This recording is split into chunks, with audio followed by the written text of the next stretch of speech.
Sami. Nej. Det er slut nu.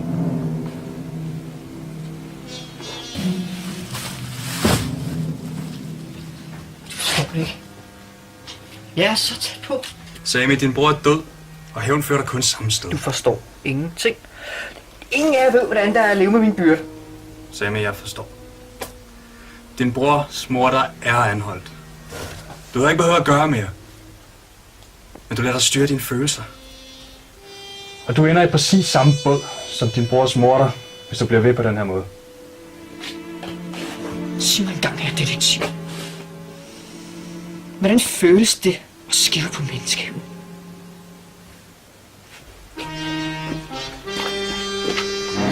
Jeg følger bare loven, ligesom du burde have gjort selv. Godt arbejde, Kjellak. Du gør samfundet en stor tjeneste. Hold din kæft og pas dit arbejde.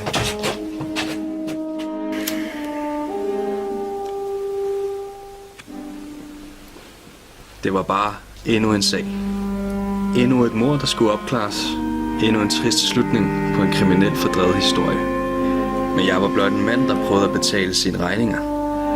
Og loven var bare min tilsynsfører. Men intet havde gjort mig klar til, hvad der nu skulle ske.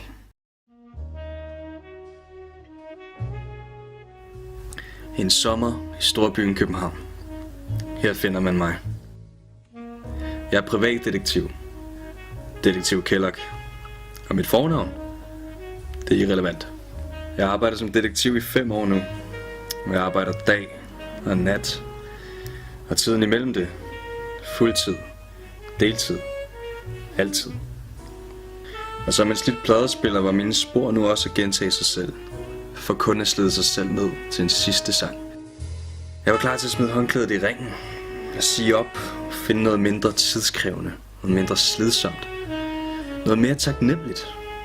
Noget med mere mening, tror jeg. Ja, mening. Jeg blev sgu ikke detektiv for at betale regninger. Jeg gjorde det for at gøre godt. Men godt er kun godt under loven. Men hvorfor føler jeg så en brist af tvivlsomhed? Den ene sag førte bare til den næste, og den næste igen. Men bristen sluttede aldrig. Jeg var ved at pakke sammen og finde mit gamle jeg igen. Det var alt sammen lige indtil jeg fik et opkald.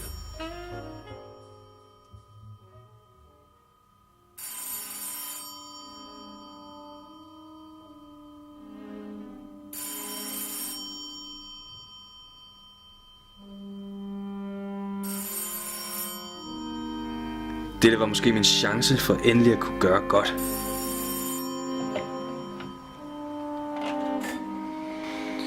Hallo, det er detektiv Kjellak. En kvinde var forsvundet, og en ny sag var fundet. Normalt ville jeg bare have tænkt, endnu en tøs, der ikke lytter til sine forældre og kommer hjem inden klokken 10. Men det var ikke lige sagen her. Et vidne havde set en ung kvinde blive kidnappet. Han lød forpustet og bøvlet, som da vi første gang så tyskerne komme ind i landet. Hverken politiet eller nogen andre havde taget en sag op. De mener, at kvinden ikke er registreret i arkivet, og derfor er ikke vigtig. Det var oplagt, at jeg skulle tage den her sag. Jeg aftalte at mødes med ham, ansigt til ansigt, på mit kontor, så jeg lige kunne høre historien helt tydeligt.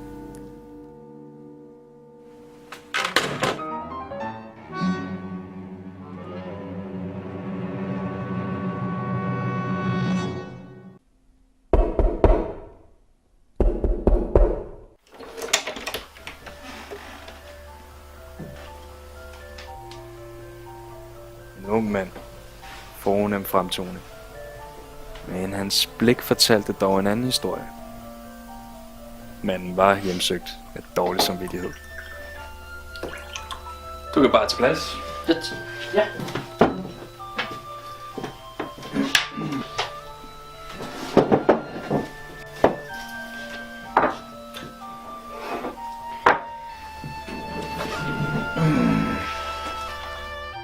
Lad mig så høre din historie. Jamen, det var bare en aften, ligesom alle andre aftener. Jeg var på vej hjem fra arbejde. Hvor arbejder de? Jeg var skomager. Ja, fortsæt. Jamen, jeg gik den sædvanlige tur gennem parken, og jeg nød lidt ro fra larm i byen. Der hørte jeg pludselig et skrig om hjælp. Og det var kvinden, formoder jeg, som de ringede om. Ja. Og jeg gik over fra, hvor lyden kom fra. Så en skikkelse hive en kvinde ind bag træerne. Den her skikkelse, hvordan så han ud? Det var en høj herre. Noget bestemt, der fangede dem. Han havde handsker og briller på. Andet husker jeg ikke ud over hans skikkelse. Jeg vel her. Og hvad med kvinden? Hvordan så hun ud? Nå ja. Hun tabte denne punkt, og jeg fandt noget i den. Jeg fandt noget i det, måske kunne bruge.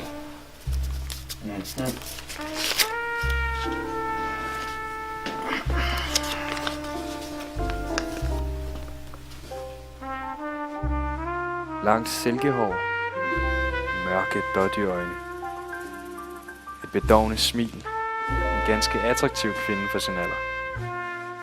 Hun måtte være en eftertragtet dame af natten. Sagen ledte mig først og fremmest til Fælleparken, hvor kvinden sidst var blevet set.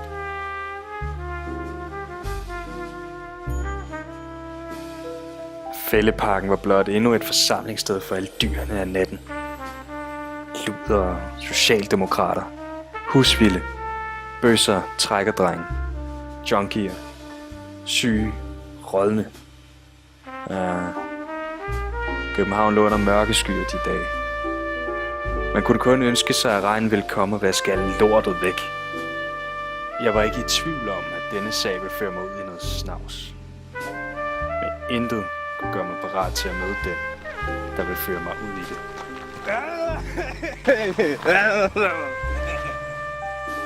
Og det var han heller ikke.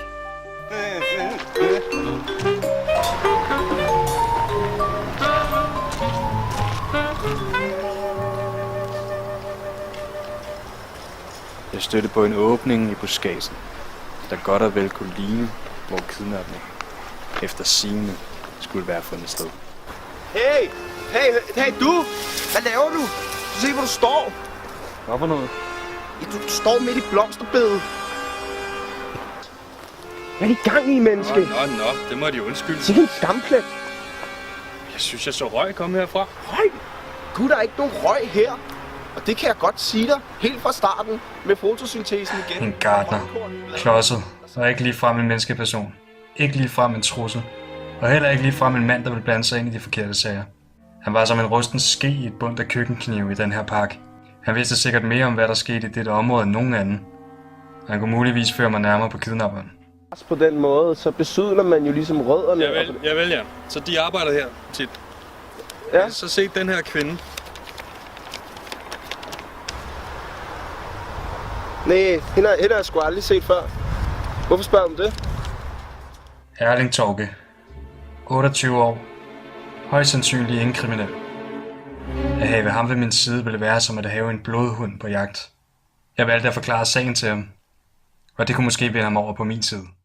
Hvem kunne finde på at gøre sådan noget? Min kone, hun bliver derhjemme. Det er bedst for en kvinde, du. Det har jeg altid sagt. Ja, vel.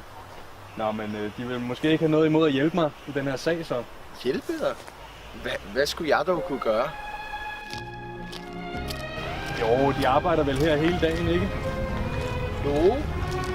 Så ved de også, hvilke gæster, der kommer og går, ikke sandt? Den kvinde. Den kvinde? Er hun gæst her? Ja.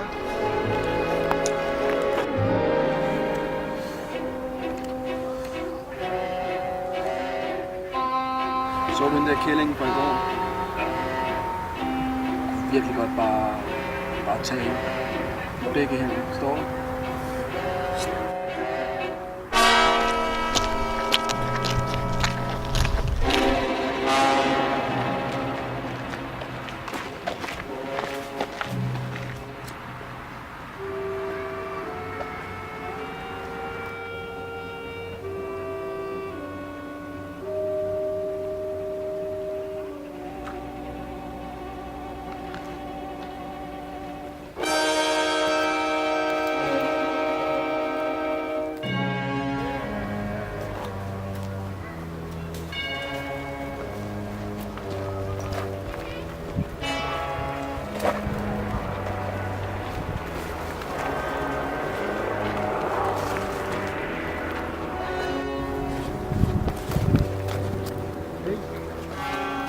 sødmus. Lad være.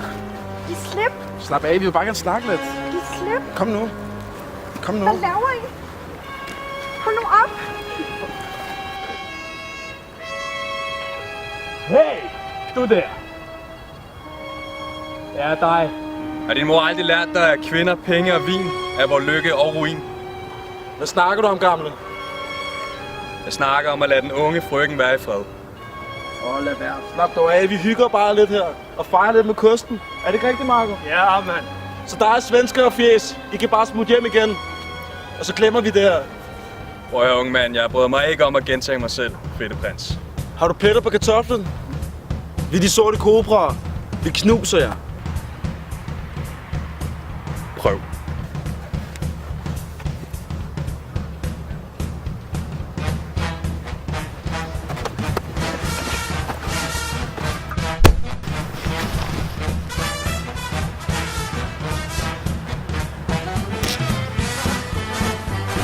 Marco, stik mig en smøg. Marco.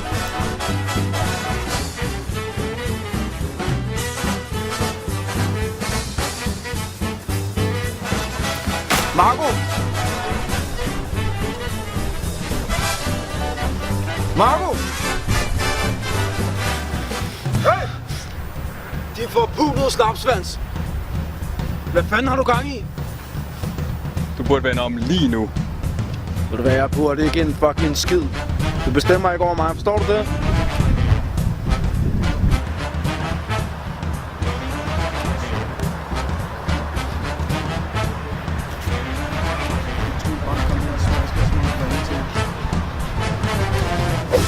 Satan!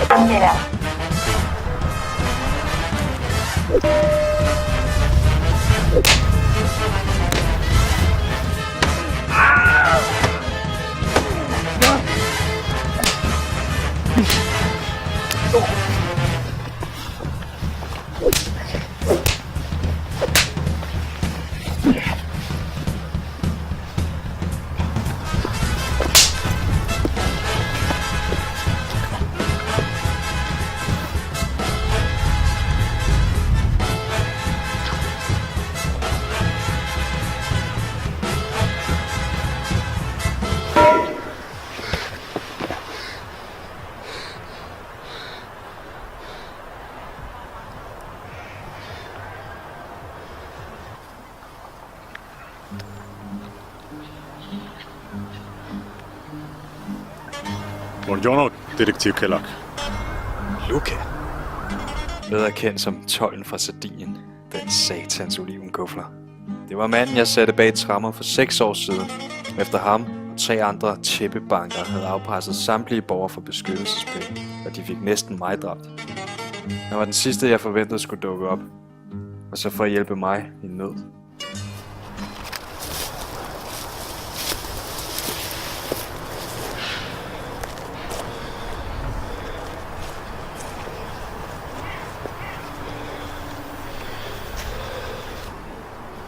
Herr Kellock! Herr Kellock! Er de uskat? Jeg så det hele fra busken, herr Kellock. Kom de noget til? Jeg er uskat. Takket være dem, Erling. Nå. Nej, det var da takket være deres kollega, herr Kellock. Ah, det er nu ret utidigt. Hvad laver du her? Nej, jeg er blevet en god mand, så jeg er ude nu. God mand? Gud bevarer mig vel. Du er sgu ikke nogen god mand. Jamen, herr Kellock, han reddede deres liv. Ja. Hvorfor gjorde du det? Lukas' kriminelle løbebane var fortid nu, og han var en ny mand. Hans tid bag tremmer fik ham til at indse, hvilke fejl han havde begået. Det var, hvad han fortalte. Han ville gøre op med sin fortid og gøre gengæld for de skader, han havde gjort samfundet. Og det kunne jeg hjælpe ham med. Jeg valgte at tage imod hans hjælp. Manden kendte underverdenen som et svin kendte lort. Men jeg stolede ikke en dag på den bandit. Nu vel. Men ét træk for dig. Og så er det ud af landet. Jeg forstår. Der var vi så. En efterforskning mellem en mand af loven, en kriminel og en almen borger. Vi udspurgte samtlige folk, men ingen gav os et klart billede. Dagene gik, og jeg begyndte at indse, at vi stod på bunden af tønden og skrabede resterne af. Det var som en tung novelle. Sagen talte netop kun i kommaer. Intet ledte os til noget svar, men kun til flere mulige vidner. Lukas ankomst ændrede hele min situation nu. Det var kun et spørgsmål om tid, før han ville hævne sig på mig. Kellogg. Jeg tror, det er ham. Jeg tror, det er ham, der kender. Havde jeg dog bare kunne se noget. Jeg har mistet mine briller. Ja. Ja, ham kender jeg skam godt. Han kommer ned i parken, dag og nat. Sig mig, bruger de briller? Ja, jeg bruger briller. Jeg mistede dem bare nede i parken, da jeg var på arbejde. Den selv samme dag, jeg mødte dem. Jeg vælger. Den her. Kan du forstå, at vi følger efter den skørte mand og finder ud af, om det er ham, der har kidnappet dem? Jeg valgte ikke at stille spørgsmål til Lukas Wall, men var han i gang med at planlægge sin hævn på mig? Jeg vidste ikke præcis, hvad Lukas var ude på. Derfor måtte jeg hellere være på den sikre side. Godt så. For en sikkerheds skyld. Jo, Kellogg. Ikke, Lukas? Jeg er altså ikke sikker på det her.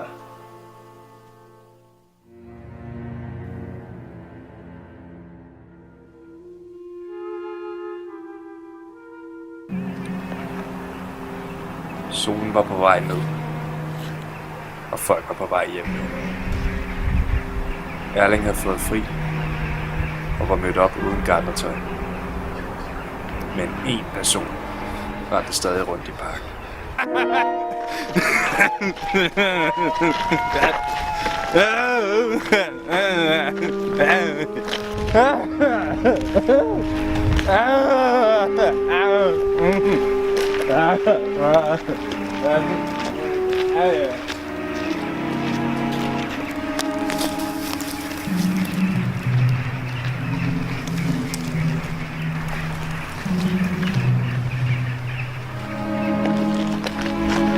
Lukas, det er ikke en god idé, det der. Lukas, vi kan ikke gøre det her. Jo, sammen, mand.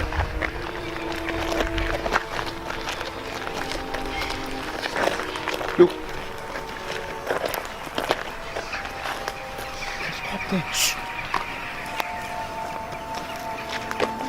Sæt dig. Sæt dig sammen. Lukas.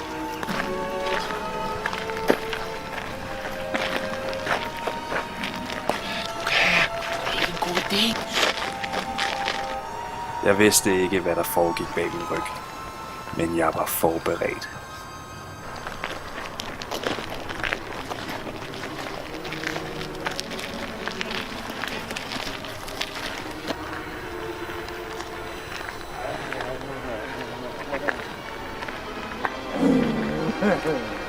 Drop det.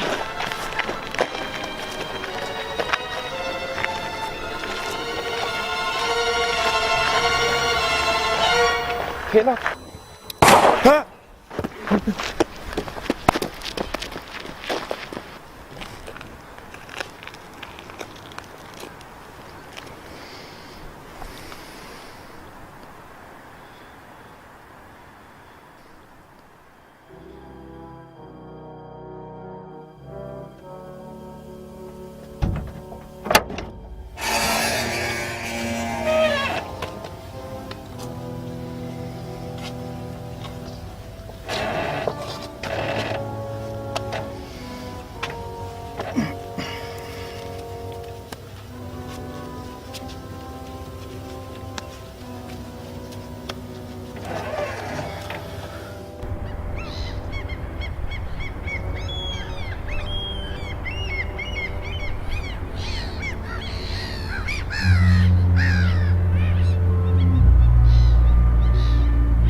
Hvad laver du?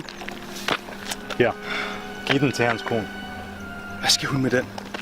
Ja, det er hans pung. Og hvad så? Og hvad så? Du har måske ikke tænkt dig at fortælle det til hende? Jeg ved det ikke. Det ved jeg ikke. Kellogg, jeg troede, du var en mand med loven. Men den er måske også ligegyldig for dig nu. Prøv at hvad der skete i går, var et uheld, okay? Et enkelt uheld. Kellogg, det er ligegyldigt. Sagen ender her. Sagen er ikke slut, før kvinden og hendes gerningsmand er fundet. Kapish? Kellogg, det hele er Kinaland. Du vil aldrig finde lykke. Ligegyldigt hvad du gør, du vil altid skide på menneskeheden. Kellogg, Kellogg, Kellogg. Kinaland. Ja, Luca havde ret. Uanset hvor meget jeg prøvede at vende vingerne på møllen, så ville jeg stadig være Kellogg.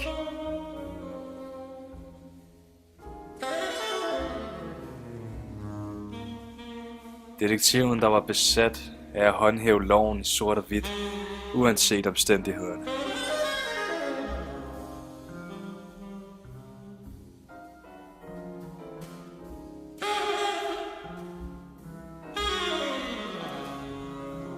Kvinden var derude.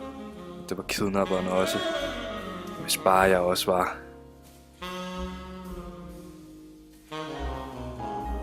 Jeg så aldrig Luca nogensinde igen. Og som tiden gik, glemte jeg også ham og den fortid, jeg delte med ham. Den skøre mand så jeg heller ikke mere. Han var blot en tumpe, der ventede på hans forsørger og skulle hente ham fra parken.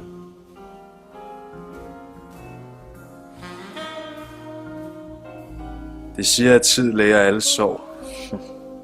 Men efter nogle ugers tid forsvandt min sans for tid og rum. Og det blev bedstefars medicin, der tog over.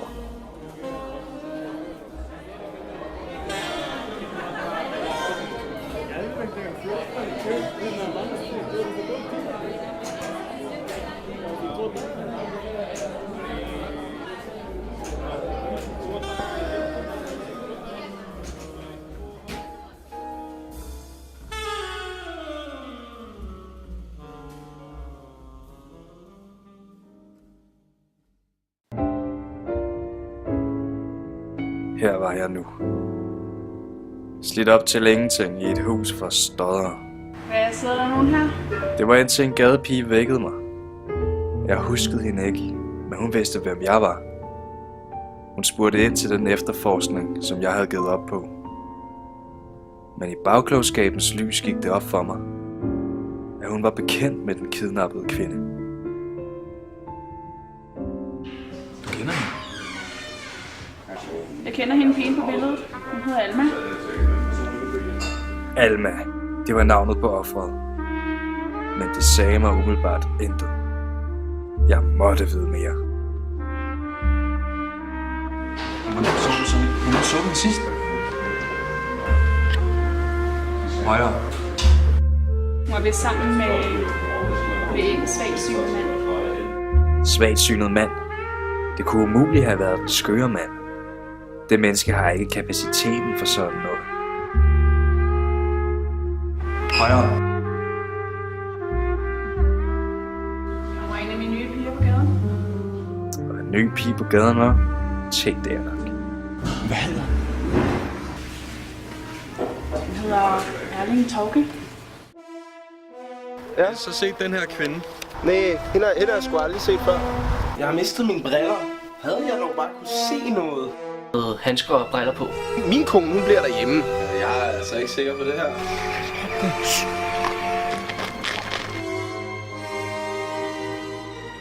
Det hele gav mening nu. Alle brikker var sat på plads. Det var nu, jeg endelig skulle finde en lykkelig løsning på alt det her. Kidnapperen var hele tiden bag min ryg, som en skygge, der nu skulle frem i lysets skær for første gang. Og kvinden, hun venter på sin redningsmand. Endelig mig. Mig, der skal retfærdiggøre for menneskeheden. Jeg dræbte det syge svin Erling, og jeg satte den kriminelle indvandrer på plads. Og det er mig, der redder kvinden, og endelig finder det gode i alt dette hurlumhej.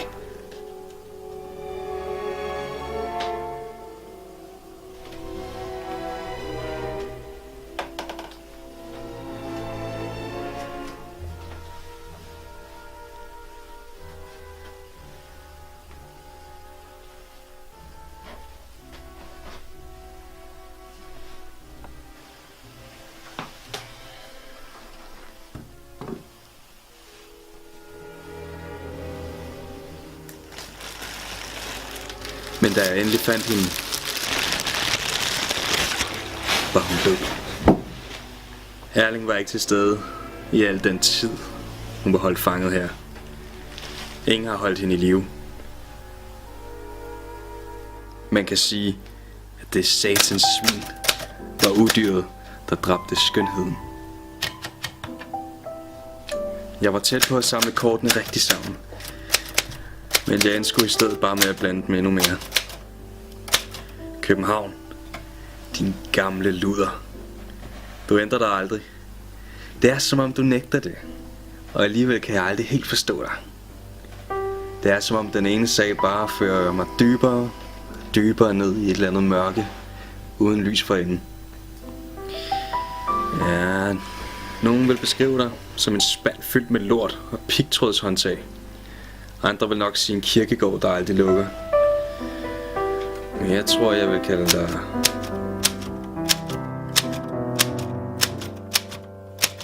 Copenhagen Noir.